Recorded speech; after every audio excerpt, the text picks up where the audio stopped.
ازيكم يا احلى اصحابي اخواتي وحبايبي، دايما بتنوروني وتشرفوني في كل مكان. معاكم احمد الافندي على قناة باكورد. الحقيقة بس عندي عاوز اقول لكم على تفاصيل مهمة جدا بالنسبة لصفقات النادي الاهلي.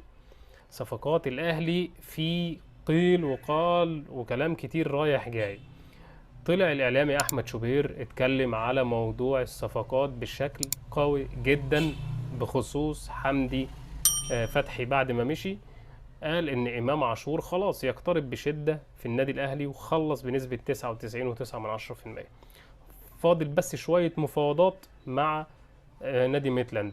الخبر التاني هو مصطفى فتحي. مصطفى فتحي اللي هيبقى ضربة قوية برضو لنادي بيراميدز.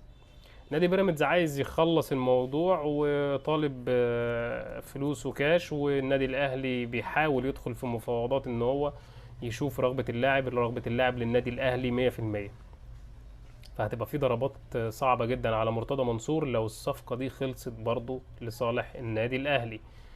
الموضوع كده امام عاشور خلاص تقريبا هيشوف كولر متمسك بيه جدا. مصطفى فتحي برضو شايفين ان في رغبة كبيرة جدا ليه. التفاصيل الكاملة بقى للمواضيع دي هتخلص في خلال الساعات، وخصوصا بعد مباراة القمة او بعد مباراة الاهلي والزمالك، لان القمة بتبقى ما بين الاول والتاني ودلوقتي الزمالك في التالت. فعشان تتابع التفاصيل وتشوف الفيديوهات اكتر من التفاصيل دي لازم تكون مشترك هنا في قناة باكورد مع احمد الافندي. ايه الحقيقة بس عندي، وفعل الجرس على الكل وانتشر لايك للفيديو عشان يوصلك كل جديد معانا. اول ما ينزل اي فيديو لازم تكون انت اول واحد عارف الخبر، فتأكد انك متابعنا ومفعل الجرس. اشوفكم في فيديو جديد، تحياتي ليكم في رعاية الله، سلام.